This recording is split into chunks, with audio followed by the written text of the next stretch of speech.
গল্পের শুরুতেই আমরা ইন নামের একটি কালো জাদুকরকে দেখি, যে এক ভয়ঙ্কর শক্তিশালী প্রেমের তাবিজ তৈরি করার রিচুয়াল করছিল।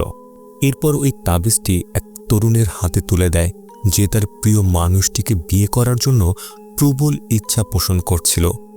ইন তাকে জানায় তাবিজটি অবশ্যই সেই মেয়ের বাড়ির আঙিনায় পুঁতে রাখতে হবে। পারিশ্রমিক হিসেবে তরুণটিকে ওই জাদুকরের সব কথা মেনে নিতে হবে, অর্থাৎ তার সেবা করতে হবে। তরুণটি রাজি হয়ে প্রস্তুতির জন্য তাড়াতাড়ি সেখান থেকে চলে যায়। তার ফিরে আসার অপেক্ষায় ইন তাকিয়ে থাকে অন্ধকার রাতের আকাশের দিকে। সকালে দার্তো নামের আরও এক কালো জাদুকরকে দেখি, যে অনেক মোটা এক মেয়ের সাথে অনৈতিক সম্পর্কে জড়িয়েছিল। এরপর জাদুকরটি ওই মেয়েটিকে তার প্রতিশ্রুতির কথা মনে করিয়ে দেয়, অর্থাৎ দার্তোর জন্য এক তরুণী এনে দেওয়া। তরুণ জাদুকর দার্তোর স্বপ্ন ছিল বহু নারীর সঙ্গে সম্পর্ক করে নিজেকে এক শক্তিশালী জাদুকর হিসেবে প্রতিষ্ঠিত করা। এর কিছুক্ষণ পরে দুজন ব্যক্তি সেখানে আসে, যাদের আচরণে ছিল অদ্ভুত ভঙ্গি। তারা চায় প্রেমের তাবিজ, যেন তারা একজন ধনী পুরুষকে আকৃষ্ট করতে পারে।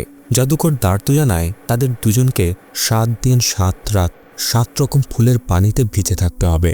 এরপর প্রতিদিনের খাদ্য হিসেবে খেতে হবে টাটকা বানরের রক্ত আর পচা ডিম। এই কঠিন রিচুয়াল শুনে তারা প্রথমে রাজি হয়নি, কিন্তু নিখুঁত সৌন্দর্য পাওয়ার লোভে শেষ পর্যন্ত তারা সম্মত হয়। দার্তো তাদের 3 দিন পর আবার আসতে বলে, যেন প্রেমের রিচুয়াল শুরু করা যায়। যাওয়ার আগে দার্তো মোটা অঙ্কের পারিশ্রমিক দাবি করে, যা নগদ নয়, তাই আরিসের মাধ্যমে পরিশোধ করতে হবে। বোঝাই যাচ্ছিল এই ভণ্ড রিচুয়াল থেকে জাদুকর প্রচুর লাভ করছে। সেদিন রাতে এক মেয়ের চিকিৎসার জন্য জাদুকর দার্তোর বাড়িতে আসে। জাদুকরের সহকারী টোনো তাকে সরাসরি রিচুয়ালের কক্ষে নিয়ে যায়। অন্যদিকে জেংসি গ্রামবাসীদের সঙ্গে পাড়ার মোড়ে বসে গ্রামের প্রধানের কেলেঙ্কারি নিয়ে গসিপ করছিল। হাজি মির্না এটিকে ডাক দেয়, যে রাস্তার ধারে দাঁড়িয়ে টাকা কামাচ্ছিল। এটি তার শরীর দেখে গর্ব করে বলে, জাদুকর দার্তো দেয়া এক জাদুকরী অলংকার লাগানো আছে তার শরীরে। তারা যখন গল্পে মেতে ওঠে, হঠাৎ বাতাসে ভেসে আসে তীব্র গন্ধ। এটি জানায় তার সৌন্দর্য যেন নষ্ট না হয়, এজন্য প্রতিদিন বানরের রক্ত গিলতে বাধ্য এবং পচা ডিম খেতে হয় তাকে। হাজি মির্নার সঙ্গে সঙ্গে বলে দেয় এটি আসলে প্রতারণার শিকার হয়েছে। হাজা রোমলো বলে, জাদুকর দার্তো একজন ভুয়া লোক, সে রোগীদের ঠকিয়ে টাকা কামায়। দার্তোর সহকারী জেন্সি এসব গসিপ শুনে চুপি চুপি সেখান থেকে পালিয়ে যায়। এটি রেগে বলে, নিজেদের প্রতারিত ভাবতে পারে না সে। জেন্সিকে তাড়া করে শুধু পচা ডিম মারার জন্য। ঠিক সেই সময় দার্তো মন্ত্র পড়ে রিচুয়াল চালাচ্ছিল। টোনো রিচুয়াল কক্ষে নিয়ে আসে এক তরুণী মেয়েকে, নাম তার জাকিয়া। সুন্দরী মেয়েটিকে দেখেই দার্তো তড়িঘড়ি টোনোকে বের করে দিয়ে দরজা বন্ধ করতে বলে। তার অজুহাত ছিল রোগীর গোপনীয়তা রক্ষা করা দরকার। দার্তো মেয়েটিকে একটি ছোট্ট ঘরে নিয়ে যায় এবং তাকে নিজের কথা বলতে বলে। সে তার তথাকথিত আধ্যাত্মিক শক্তির গল্প শোনায়, যে শক্তি নাকি মানুষের জীবনের সব সমস্যার সমাধান করতে পারে। জাকিয়া তার গালের দাগটা দেখিয়ে অনুরোধ করে এমন একজন জীবন সঙ্গীর সঙ্গে যেন তার দেখা হয়, যে তার সব ত্রুটি মেনেই তাকে গ্রহণ করবে। দার্তো শর্ত দেয়, দ্রুত সেই জীবনসঙ্গীর সঙ্গে দেখা করতে চাইলে তাকে কয়েকটি রিচুয়াল মানতে হবে। প্রথম শর্ত, জাকিয়াকে 7 রকম ফুলের পানিতে গোসল করাতে হবে। সেদিন রাতেই দার্তো তাকে বাড়ির পেছনে কূপে নিয়ে গিয়ে সেই ফুলের পানিতে স্নান করায়। সে বলে এই পবিত্র পানি মানুষের সব নেতিবাচক শক্তি দূর করে দেয়। ফুলের পানিতে স্নান করলে জাকিয়ার সৌন্দর্যের আভা ফুটে উঠবে এবং সব পুরুষ তার দিকে তাকাবে। এই লম্পট জাদুকর সুযোগ বুঝে কুকর্মে লিপ্ত হতে শুরু করে। গোসলের পর জাকিয়াকে জোর করে কালো মুরগির ডিম খাওয়ানো হয়, যেন তার শরীর আরও আকর্ষণীয় দেখায়। এরপর দার্তো মন্ত্র পড়তে পড়তে তার শরীরের ওপর ফুল ছিটিয়ে দেয়। রিচুয়াল শেষ হলে দার্তো তৃতীয় ও সর্বশেষ ভয়ঙ্কর শর্তের কথা জানায়। সেদিনে এক বিশেষ রাত, আর এই রাতে জাকিয়াকে দার্তোর সেবা করতে হবে। জাকিয়া আর কোনো উপায় না পেয়ে যন্ত্রণায় শুধু চিৎকারই করতে পারে। নিরপরাধ মেয়েটি দার্তোর চক্রান্তের হাতে নির্যাতিত হওয়ার পর জাকিয়া কাপড় পরে কাঁদতে কাঁদতে সেখান থেকে চলে যায়, আর দার্তো নির্ভীকভাবে বসে ধূমপান করতে থাকে, যেন কিছুই ঘটেনি। জাকিয়া দার্তোর বাড়ির পেছনের বাথরুমে ঢুকে একা একা ক্ষোভে ফেটে পড়ে। সে সৃষ্টিকর্তাকেই দোষ দেয়, কেন তাকে এমন কুৎসিত মুহূর্তে সৃষ্টি করা হলো, কেন তাকে সৌন্দর্যের জন্য এমন নোংরা রিচুয়াল মানতে হলো। তার মনে হয় সৃষ্টিকর্তা তাকে ভালোবাসে না। কয়েক ঘন্টা পর টনু দেখে বাথরুমের দরজা ভেতর থেকে বন্ধ। সে দার্তোর কাছে যায়, যে তখনও রিচুয়াল কক্ষে আরামে বসেছিল। টনু তাকে নিয়ে বাথরুমে গিয়ে দরজা ভেঙে ফেলে। দরজা খোলা মাত্রই তাদের চোখ কপালে উঠে যায়, কেননা মেয়েটি তার নির্যাতিত হওয়া সহ্য করতে না পেরে সেখানেই আত্মহত্যা করেছে। এরপর দুজনে মিলে জাকিয়ার লাশ বাড়ির পাশের ঝোপঝাড়ে ভরা জায়গায় পুঁতে ফেলে। জেন্সি ঘটনাটা হঠাৎ করে দেখে ফেলে, কিন্তু গভীর রাত হওয়ায় আর কবর খোঁড়া সম্ভব না থাকায় দার্তো টনিকে নির্দেশ দেয় লাশটা যেন পাতা আর ডালপালা দিয়ে ঢেকে রাখা হয়, যেন কেউ টের না পায়। পেছনে দরজার আড়াল থেকে উকি দিয়ে থাকা জেন্সির মুখও দার্তোর চোখে পড়ে। সে জেন্সিকে হুমকি দেয় মুখ খুললে খুনের দায় তার ঘাড়েই চাপাবে। পরদিন সকালে টোনো মুখ ধোয়ার সময় দেখে কলের পরিষ্কার পানি হঠাৎ লাল হয়ে গেছে, একেবারে রক্তের মতো। সে ভয়ে চিৎকার করে ওঠে। দার্তো আর জেন্সি ছুটে আসে। টোনো বলে বাড়ির পানি লাল হয়ে যাচ্ছে, কিন্তু দার্তো বিশ্বাস করে না। ঠিক তখনই জেন্সি জাকিয়ার মতো দেখতে এক ভয়ঙ্কর আত্মা দেখে হতভম্ব হয়ে যায়। ভয়ে কাঁপতে কাঁপতে জেন্সি আর টোনো দৌড়ে ঘরের ভেতরে ঢুকে পড়ে। অন্যদিকে এডি টিভিতে খবর দেখে ভুয়া চিকিৎসার আড়ালে এক জাদুকর 5 জন মেয়েকে ভয়ঙ্করভাবে নির্যাতন করেছে, যারা সবাই একই পরিবারের মা ও তার মেয়েরা ছিল। এমনকি তাদের একজন এখনও অপ্রাপ্তবয়স্ক। কিছুক্ষণ পরে এডি ইনের বাড়িতে সাহায্য চাইতে যায়। দাত্তর কাছে ব্যর্থ রিচুয়াল করার পর তার মুখে পুঁজভরা ব্রণ উঠে গেছে। ইন আগেই বুঝেছিল দাত্ত কালো জাদু আর ভণ্ডামি নিয়ে রোগীদের ঠকাচ্ছিল। আরও একটা কারণ ছিল, ইন একসময় দার্তোর সঙ্গে একই গুরুর শিষ্য ছিল। একসময় দার্তো ইনের চেহারা ও শরীরের আকর্ষণে তার প্রতি দুর্বল হয়ে পড়েছিল, কিন্তু এখন দার্তো নিজের লালসাকে সবকিছু ওপরে রাখে। যত বেশি সম্ভব মেয়েদের সঙ্গে সম্পর্ক করাই তার মূল লক্ষ্য। এটি এখনও তার মুখে হওয়া রহস্যময় চর্মরোগ নিয়ে অভিযোগ করতে থাকে। উল্টো সে ইনকে খোঁচা দিয়ে বলে ইন নাকি তার কাছেই নিজের দুঃখের কথা বলছে। এতে ইন রেগে গিয়ে এক ছটকায় সেই মেয়েলি লোকটিকে গালের চর বসায়। কান্নাকাটি শুরু হতেই ইন ভেষজ ওষুধ মুখে গুজে দেয়, যা নাকি সব ধরনের চর্মরোগ সারিয়ে তোলে। এডির কাছ থেকে সব শোনার পর ইন সিদ্ধান্ত নেয় দার্তোর এই ভ্রান্ত ও বিকৃত রিচুয়াল অনুষ্ঠান বন্ধ করতেই হবে। ঠিক সেই সময় দার্তোর কাছে আবার এক সুন্দরী মেয়ে আসে, যাকে সে কামনার বলি বানাতে প্রস্তুত। ওই মেয়েটির নাম উলান। সে সরাসরি জানায় কেন সে দার্তোর কাছে এসেছে। উলান চায় নিজের প্রেমিককে জাদু বলে বেঁধে রাখতে, যেন সে আর অন্য কোনো মেয়ের দিকে না যায়, কারণ তার প্রেমিক প্রায়ই লম্পট দৃষ্টিতে অন্য মেয়েদের দিকে তাকায়। আর উলান প্রতিনিয়ত ঈর্ষায় আগুনে জ্বলতে জ্বলতে ক্লান্ত হয়ে পড়েছে। দার্তো হেসে বলে এটা তো খুবই সামান্য ব্যাপার। সে উলানকে বিছানার উপর বসতে বলে, যেন তারা দ্রুত রিচুয়াল শুরু করতে পারে। দার্তো নিজেকে একজন ভদ্র ও সম্মানিত পুরুষ বলে পরিচয় দিয়ে মেয়েটিকে প্রভাবিত করার চেষ্টা করে। ঠিক তখনই দার্তোর মাথার পেছন থেকে যেন শয়তানের এক হাত বেরিয়ে এসে তার ঘাড়ে বুলিয়ে দেয়। মূর্তি জাকিয়ার আত্মা প্রতিশোধের আগুন নিয়ে তার সামনে হাজির হয়। সে শপথ করে দার্তোকে কখনোই শান্তিতে থাকতে দেবে না। জাকিয়ার আত্মাকে দেখে দার্তো হতভম্ব হয়ে টোনোকে ডাকতে শুরু করে। তার সব কুইচ্ছা মুহূর্তেই উড়ে যায়। সে টোনোকে বলে উলানকে এখনই যেন ঘর থেকে বের করে নিয়ে যায়। এরপর দার্তো তড়িঘড়ি করে বাড়ি থেকে সব অশুভ প্রভাব দূর করার চেষ্টা করে। ধূপ জ্বালিয়ে ধোঁয়া ছড়িয়ে সে সুরক্ষার মন্ত্র পড়তে থাকে। এদিকে কিছুক্ষণ পর জেন্সি ফিসফিস করে এসে জানায় সে নাকি দার্তোর জন্য দুধেল গরু জোগাড় করেছে। কথাটা শুনে দার্তোর চোখ চকচক করে ওঠে। সে বলে এর স্বাদ নাকি দারুণ। চতুর্থ রোগীর সঙ্গে সঙ্গেই বিছানায় শুয়ে পড়ে এবং বলে সে প্রেমের তাবিজ চায়। দার্তো তাড়াতাড়ি রিচুয়াল শুরু করে।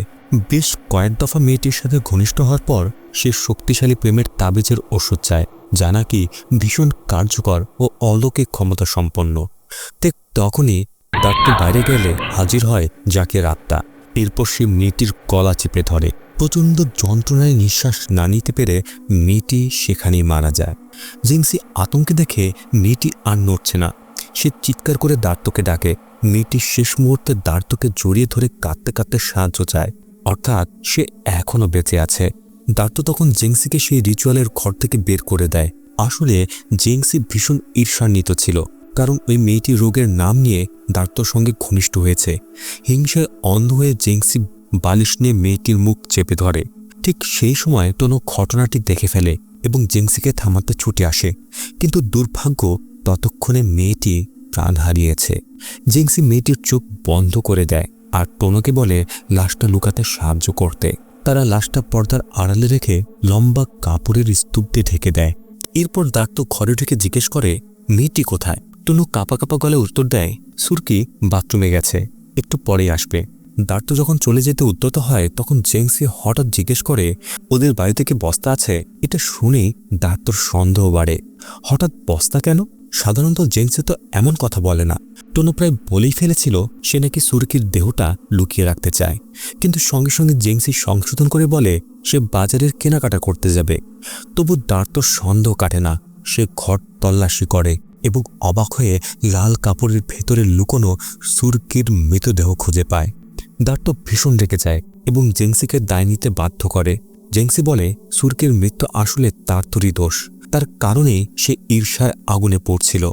এরপর জেংসি টোনোকে আদেশ দেয় সুরকির লাশের ব্যবস্থা সে একাই করবে। নিজেকে শান্ত করে সেখান থেকে বেরিয়ে যায়, নিজের জঘন্য কাজের দায় ছেড়ে ফেলে। জেংসির অপরাধ থাকতে টোনোর মাথায় তখন আকাশ ভেঙে পড়ার অবস্থা। সুরকির লাশ লুকিয়ে রেখে সে পরে বাসার ঘরে যায়, যেখানে ইন আগে থেকে সোফায় বসেছিল।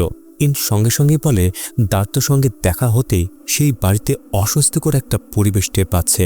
এমনকি পুরুষের দেহের দুর্গন্ধ পর্যন্ত নাকি রাস্তা থেকে পাওয়া যাচ্ছিল। বাড়ির সামনে গোলমাল শুনে দার্তো বেরিয়ে এসে জিজ্ঞেস করে কি হয়েছে। ইন বলে সে দার্তোর ভুয়া রিচুয়ালের কথাগুলো জেনে গেছে। লোভে অন্ধ হয়ে দার্তো তখন ইনকে তার ব্যক্তিগত রিচুয়াল কক্ষে নিয়ে যায়, তাকে প্রলুব্ধ করে বিশেষ পানীয় এনে দেয়। এর কিছুক্ষণ পরেই দার্তোর নির্যাতনের শিকার দুইজনের আত্মা সেখানে হাজির হয়। তারা প্রতিশোধ চায়, কেননা তাদের দেহগুলোকে ধর্মীয় অনুযায়ী দাফন করা হয়নি। সুরকির দেহ বাড়ির ভেতরে লুকোনো ছিল আর জাকির দেহ ফেলে রাখা হয়েছিল বাড়ির পাশেই। ইন সেই দুই আত্মাকে সাহায্য করতে রাজি হয় দার্তোর ফাঁদ থেকে মুক্ত করার জন্য। তবে তার আগে ইন দার্তোর সঙ্গে নিষিদ্ধ সম্পর্কে জড়াতে চায়। দার্তো এক গ্লাস সাদা পানি নিয়ে ঘরের ভেতরে আসে এবং নিজের থেকে অনেক বড় বয়সী ইনের সঙ্গে সম্পর্ক করে। এদিকে নিজের বাড়িতে থাকা জেংসি প্রতিশোধ পরায়ণ সুরকির আত্মার ভয়ঙ্কর শিকার হতে থাকে। তার ঘরের আলমারির দরজা ধীরে ধীরে খুলে যায় আর হঠাৎ সে আত্মা জেংসির গলা চেপে ধরে। সে নিথর হয়ে পড়ে, কিন্তু সুরকির আত্মা একটু হতাশ হয়, কারণ এই হাতির মতো শরীরের জেংসি খুব সহজে হার মেনে নিয়েছে। আত্মা চলে যাওয়ার পর জেংসির চোখ খোলে। আসলে সে মরার ভান করছিল বাঁচার জন্য। এরপর সে বাড়ি ছেড়ে দার্তোর বাড়ির দিকে পালায়। সেখানে গিয়ে দেখে দার্তো তখন ইনের সঙ্গে ঘনিষ্ঠ মুহূর্ত কাটাচ্ছে। আবার ঈর্ষার আগুনে জ্বলে ওঠে জেংসি। সে ইনের উপর আক্রমণ করে, কিন্তু দার্তো ইনকে বাঁচাতে এগিয়ে আসে। ইন তখন নিজের অতি প্রাকৃত শক্তি ব্যবহার করে দার্তো আর জেংসিকে অচল করে দেয়। মুহূর্তের মধ্যেই দুজনই অসহায় হয়ে পড়ে। ইন টোনোকে ডেকে বলে দার্তোকে বাড়ির পেছনে নিয়ে যেতে। সে প্রতিশ্রুতি দেয় টোনো যদি তার সহকারী হয় তাহলে দ্বিগুণ পারিশ্রমিক দেবে। টোনোর সঙ্গে সঙ্গে ইনের আদেশ মেনে দার্তোর দেহ পেছনের দিকে নিয়ে যায়, আর জেংসির শরীর তখনও খাটের উপর নিথর পড়ে থাকে। ঠিক তখনই সুরকির আত্মা আবার ফিরে আসে প্রতিশোধ নিতে। জাকিয়ার আত্মাও জেংসির ওপর প্রচণ্ড ক্ষুব্ধ হয়ে ওঠে, কারণ বাড়ির পাশে লাশ লুকোনোর সময় জেংসি তাকে কোনো সাহায্য করেনি। এরপরে জাকিয়া নিজের জীবনের কথা মনে করে, কিভাবে তাকে নিয়ে সবসময় কথা হতো, ঠাট্টা বিদ্রুপ করা হতো। জেংসিও তাদেরই একজন ছিল। সে বলতো মুখের জন্মদাগ নাকি সৃষ্টিকর্তার শাস্তি। এসব শুনতে শুনতে জাকিয়া আরও হতাশ হয়ে পড়ে এবং মনে করে সবাই তাকে ঘৃণা করে। এমনকি জেংসি পর্যন্ত অপবাদ দিয়েছিল জাকিয়ার বাবা মা নাকি অবৈধ সম্পর্ক করেছিল, তাই জাকিয়ার জন্ম হয়েছে অবৈধ সন্তান হিসেবে। এই ধরনের কথা মনে করে জাকিয়া কান্নায় ভেঙে পড়ে। এই কষ্টের মধ্যে এক লম্পট লোক তাকে উত্ত্যক্ত করতে আসে, প্রায় তার সর্বনাশ করেই ফেলত। ঠিক তখনই ইন এসে তাকে রক্ষা করে। অবাক করার মতো ব্যাপার হলো এই ইনই ছিল জাকিয়ার জন্মদাত্রী মা, যে এতদিন মায়ের দায়িত্ব পালন করেনি, বরং সে উল্টো জাকিয়াকেই দোষ দেয়, তাকে লোভী মেয়ে হিসেবে গাল দেয় এবং নির্দোষ মেয়েটিকে চর মারে। এক রাতে ইন একটি ছেলেকে তার প্রেমিকাকে বশ করার জন্য একটি তাবিজ বানিয়ে দিয়েছিল। ইনও দার্তোর মতোই নিজেকে লোভের বলি বানায়। সহায়তার বদলে সাহায্য চাইতে আসা লোকদের সাথে পারিশ্রমিক হিসেবে ঘনিষ্ঠ সম্পর্ক তৈরি করত। মায়ের এই আচরণে জাকিয়ার ভীষণ কষ্ট হয়। সে দেখে তার মা সবাইকে সাহায্য করে, কিন্তু নিজের মেয়েকে নয়। ইন মনে মনে বলে সে যা করছে সেটাই নাকি জাকিয়ার জন্য সবচেয়ে ভালো। জাকিয়া আত্মায় পরিণত হওয়ার পরেই ইন নিজের সব ভুল বুঝতে পারে। ইন শপথ করে দার্তো যে জাকিয়াকে লাঞ্ছিত করেছে তার প্রতিশোধ সে নেবেই। সে জাকিয়াকে অনুরোধ করে শান্তিতে বিদায় নিতে, পরকালে গিয়ে শান্তি খুঁজে নিতে। এরপর ইন আর টোনো মিলে দার্তো আর জিংসির দেহ টেনে ঘর থেকে বের করে আনে, কিন্তু ততক্ষণে দার্তো জ্ঞান ফিরে পায়। সে সমস্ত শক্তি দিয়ে টোনোকে ঘুষি মারে আর সাথে সাথেই সে জ্ঞান হারায়। এরপর সে ইনের গলা চেপে ধরে। প্রচণ্ড রাগে সে তার গলা এতটাই জোরে চেপে ধরে যে ইন আর নিঃশ্বাস নিতেই পারছিল না। সে যেন মারা যাচ্ছিল। ঠিক তখনই দার্তোকে পেছন থেকে আঘাত করে জাকিয়ার আত্মা। সে তার ঘাড় মোটকে তাকে সেখানেই মেরে ফেলে, আর এই মধ্যে ইন জ্ঞান হারিয়ে সেখানেই পড়ে থাকে। এরপর দেখা যায় ইন নদীর ধারে দাঁড়িয়ে আছে, আর পাশেই দাঁড়িয়ে আছে জাকিয়া। ইন জাকিয়াকে উপদেশ দেয়, সৃষ্টিকর্তা কখনো ধৈর্যশীল বান্দাদের অবহেলা করে না। সে নিজের ভুলের জন্য জাকিয়ার কাছে ক্ষমা চায়, কারণ জীবনে সে সবসময় কামনার পেছনে ছুটেছে। ইন জাকিয়ার প্রতি নিজের ভালোবাসার কথা জানায় এবং তাকে গভীর মমতায় জড়িয়ে ধরে। এখন প্রশ্ন হলো, জাকিয়া এখানে এলো কিভাবে? সে কি কোনো আত্মা, নাকি ইন তার আধ্যাত্মিক শক্তি দিয়ে জাকিয়াকে আবার জীবিত করেছে?